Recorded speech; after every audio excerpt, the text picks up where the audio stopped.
I have absolutely adored the Paddington films. And that first moment when, it was the trailer when he had the toothbrushes in his ears, I was in. Well, my first impressions are, is it going to live up to the last two stories? And I was delighted that on page 1 I was chuckling, which is always a good sign. Paddington represents, in a way, the best of the British character. He's calm, he's lovely, he respects people. I just loved the adventure of this script. I thought it was so inventive. Every scene is something that you've never quite seen before. If you take Paddington back to Peru with the Brown family, you would hope that not everything would go smoothly.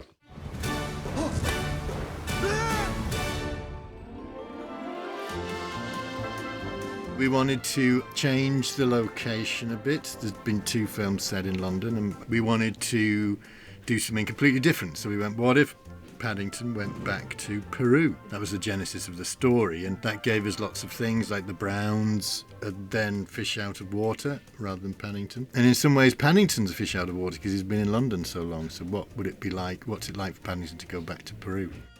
The themes of home and belonging and what is family have always been central to the Paddington films, and very much in this as well. Well, it feels like nothing's changed, really, in some ways. It's lovely. We all sort of slipped straight back into it. It's very neighbourly. It's a good feeling around here. Paddington very much now part of the community. So, yes, good business as usual.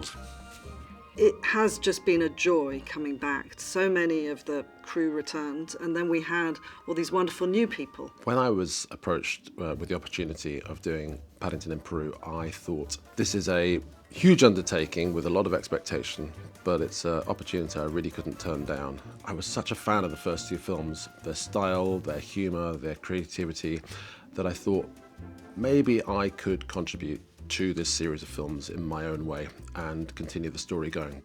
Coming back to specifically the Brown family, it's a sense of feeling like coming home, which is really wonderful. We've spent so much time as a team together, and especially for me and Sam growing up in the film. But I suppose it's 6 years about since I'd seen them. I couldn't believe they're grown-up people, because they were little bunnies when we first worked on it, the first one. In some ways I was really nervous because it's been quite a while, and coming back into it as an adult is completely different to being in it as a child. But I was so excited to see everyone. Seeing the house was lovely and very nostalgic and quite emotional, and it's been really wonderful to come back into this world again. Emily really continues the character traits of Mrs. Brown incredibly successfully, those of warmth, creativity, kindness, and being the beating heart of the Brown family. I obviously was nervous picking up the baton from Sally, who had really just indelibly become Mrs. Brown and is so beloved, and rightfully so. Particularly, I think, her relationship with Paddington, which is just so winning and heartbreaking. And I couldn't say no. As much as I was nervous of stepping into Sally's shoes, I felt like the pull of sort of Paddington and this world, which is just so inviting, and the experience of filming it has been just as sweet and fun as I thought it would be. When we heard that Sally wasn't going to be coming back, the first person literally who popped into my head was Emily. And it's just thrilling that she said yes, and we've had a genuinely fun time together. We were all really close, we all got along incredibly well, and went to dinners and went to the theatre together, and it was very easy. It was a really lovely family feeling. It was a particular joy introducing Olivia Colman and Antonio Banderas to the film. They lit up the production for everybody else, and everybody was having to suppress laughter at all times whilst watching them do their scenes. So we meet the Reverend Mother. She's been working at the Home for Retired Bears for quite some time. She writes to Paddington to say, you must come to Peru because something is not right with Aunt Lucy.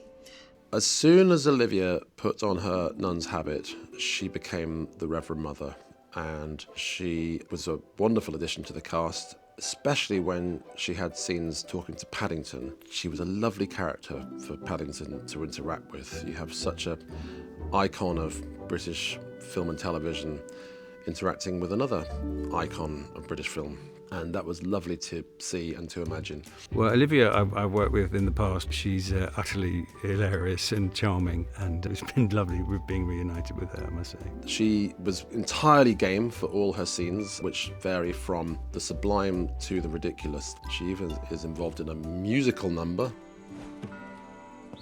Get ready, everyone! He's coming!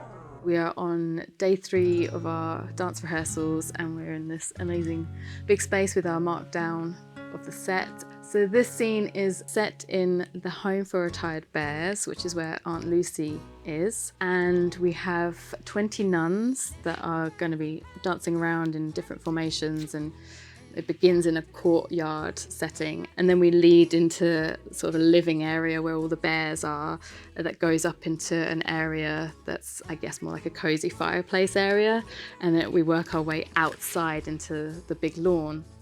So it's a big journey that we do in a few minutes, but yeah, it's been really fun. Jen White, who is the choreographer, is adored by all. She's just lovely and brilliant and really understood my limitations. So she had me walking, holding a guitar, and it's quite easy to spot that I can't talk and walk and do anything with my hands at the same time, so I'm sort of going, She made me look good by walking through these women who are doing incredible things. Paddington in Peru. Excuse me, sir. Is this boat for hire? For hire? Yeah, Senor Bear and company. It is your lucky day. This is the best boat at the river. Smooth, strong, easy on the eye, and that's just the boat.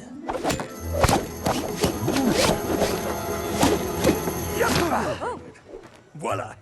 Antonia plays a character called Hunter Cabot, who is a charming, dashing riverboat captain. A character got a life divided in the things that are supposed to be right, which is basically everything that has to do with his daughter, and the greed, of generations of family that are searching for El Dorado. He's a complex character because he has a side that he presents to the world and to the Browns, which is that of someone who's the consummate host, a bit of a bon vivant, and a great entertainer.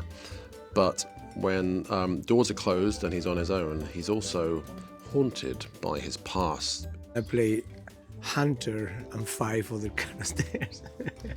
The first thing, of course, that I thought of when I read The Hunter and the Caboto Ancestors was Kind Hearts and Coronets, the 1949 Ian comedy, which I grew up on all those films. When I met with Dougal, that was a lot of my reference material, and it was everything that he had as well, so we were on the same page from the get-go. We gave him this wonderful virtuoso challenge in this film, which is he doesn't just play himself, but he plays a whole variety of ancestors. He plays a Swedish airwoman, an Anglican missionary, an American prospector, and a British officer, and a Spanish conquistador, and mastered them all and really revelled in the makeup and costume opportunities for each of them. One day that I play 3 characters with complicated makeups.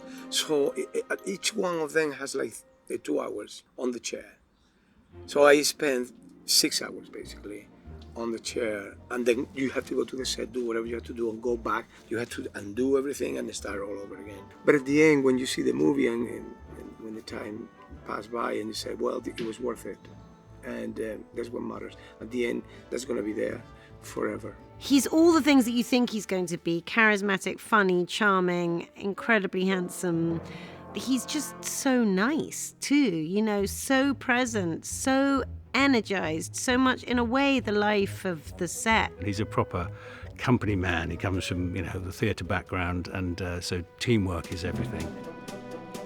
For production design, I was lucky enough to work with somebody I've collaborated with a lot on my commercials and music videos, a guy called Andy Kelly, who is a wonderful, imaginative production designer who brings a lot of energy and fun to proceedings. And he also worked with the wonderful set decorator Kathy Cosgrove, who worked on both the first 2 films, who really adds that layer of Paddington character to our sets.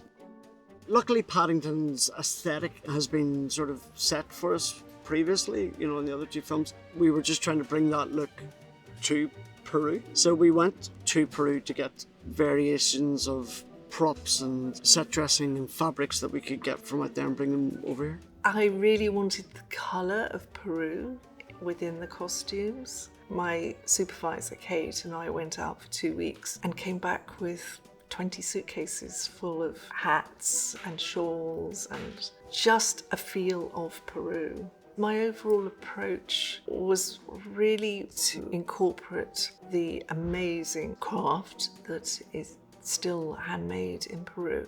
It has been quite a jigsaw, this production. We were so keen to embrace Paddington making his big journey to Peru. It was a bit more practical to shoot our actors in Elstree Studios, but we combined that with environments and exterior locations that we shot in South America. We were doing the keying and removing the blue screen live on the day, making sure that it will work. For us in visual effects, it's a bit more straightforward to achieve the visual trick, but it's also what's going to look best. It really is something that we have to handle with great care, and great responsibility.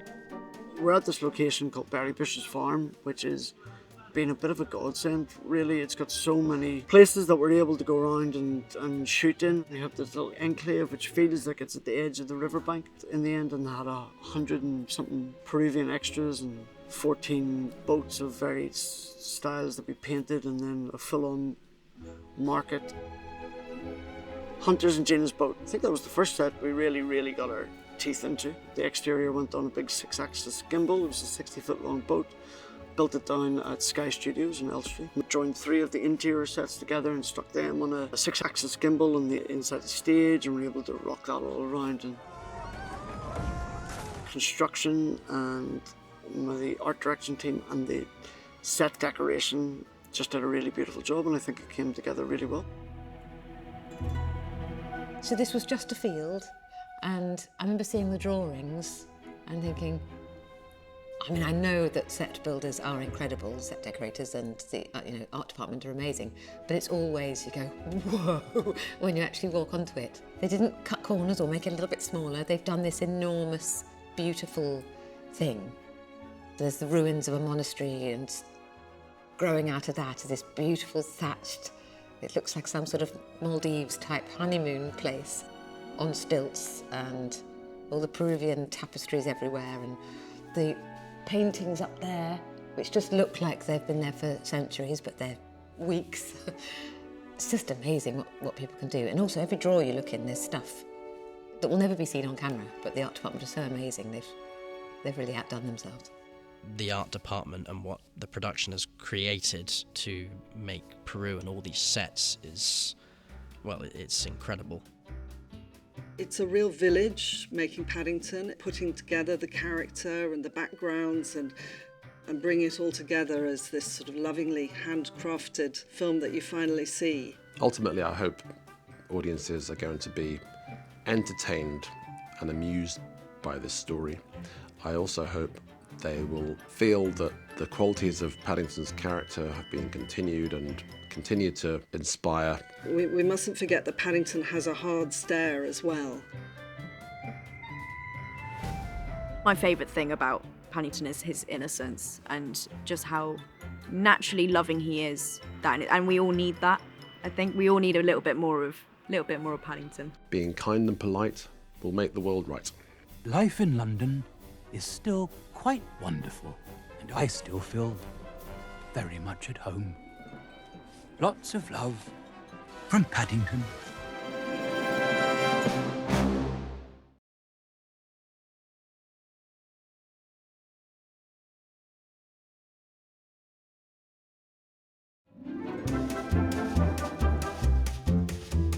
Hello, I'm Hugh Bonneville. I play Henry Brown in Paddington. Welcome to 32 Windsor Gardens, home of the Brown family and of a bear called Paddington. Oops. But thanks to the magic of cinema, here we are in the hall. So the exteriors of the house are actually filmed in Primrose Hill in North London, and these sets are actually in the studio. Come with me. This is the living room, and the kitchen beyond. I can remember being on this set in the first Paddington film and falling in love with it, and I know that lots of people who've enjoyed the films want to live at 32 Windsor Gardens, and I don't blame them. Revisiting this set for the first time on this third film was rather special, especially when I noticed on the bookshelf this photograph of little Sam and little Maddie. It's been very lovely to come back and revisit an old haunt. But the Browns have been remodelling the home over the years, and there's another room I want to show you that's new. It used to be a cupboard, and now it's Mrs. Bird's utility room. And I think you've got a clue from all the tools on the wall and this particular fuse box that she's up to something. Of course, Mrs. Bird is played by Julie Walters, and she is ridiculously inventive in her comedy and in her character. I just love Mrs. Bird. This is perhaps the most enchanting and memorable space in the whole house, and my favourite gag is the foot of the stairs. Brilliant. So, follow me. We'll have a look upstairs.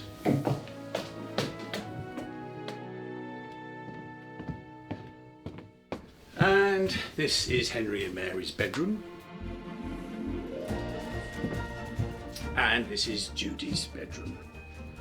As I said, we've been working together for 10 years, so they're not little children anymore, but luckily they're still childlike and good fun. Well, thanks for joining me. I've got to get back on to another set now, so why don't you go upstairs and see where Paddington hangs out. Dear Aunt Lucy, life in London is still quite wonderful, and I still feel very much at home. Lots of love from Paddington.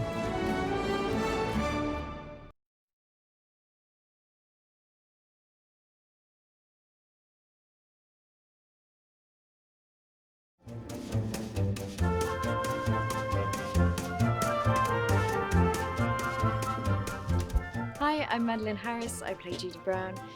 This is the reception of the Home for Retired Bears. Let's go have a look around. The Home for Retired Bears is where elderly bears come to have a relaxing time. This is the lovely common room. Lots of nice seats and lounges, but we also have the life drawing art over here. The bridge across that goes to the rest of the cabins, and everyone has their own little cabins. It's so beautiful and it's huge. It's a massive set. The art department have been incredible. This is most people's favourite set. I do love this area up here where we've got some lovely hammocks. They've got a lovely little tea area and they have all their cakes. This area is just so cosy. You can quite imagine just sort of sitting here and having a lovely cup of tea. So this is the courtyard of the Home for Retired Bears. All of these parts have been put in all by the art department, and then there's a lot of murals. Everything's been decorated by hand, which is just incredible.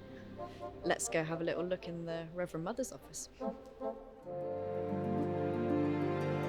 I've been on the Paddington set for 10 years now, since the age of 12. One thing that will never stop surprising me is the amount of detail that goes into everything. It's never stopped failing to surprise me every time I've come back. I've got to get back to filming now, which we're doing in Aunt Lucy's cabin, which you can see there. Thank you for joining me. Thanks for looking around with me. It's been a pleasure. And hope you enjoy the film. Bye-bye.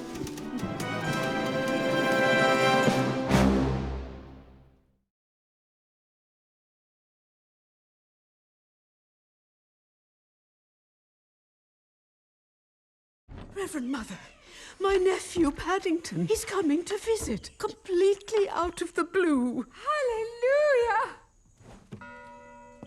Get ready, everyone! He's coming!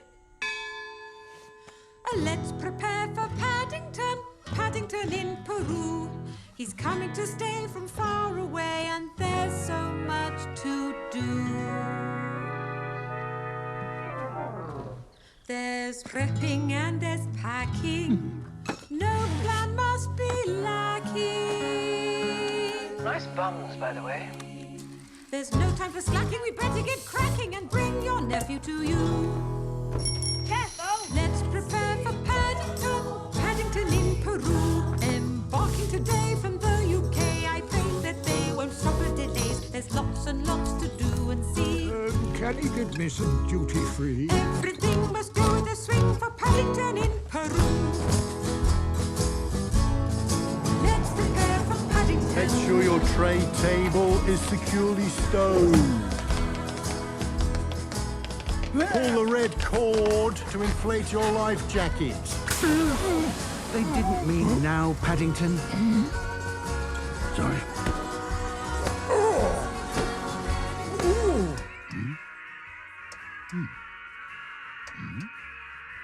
Paddington. Oh, sorry.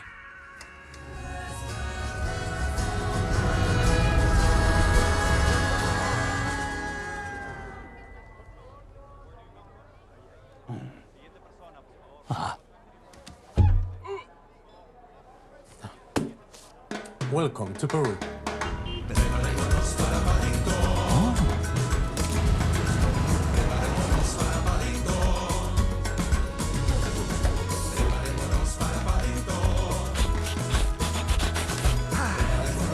Nice view! Oh, yes. Oh,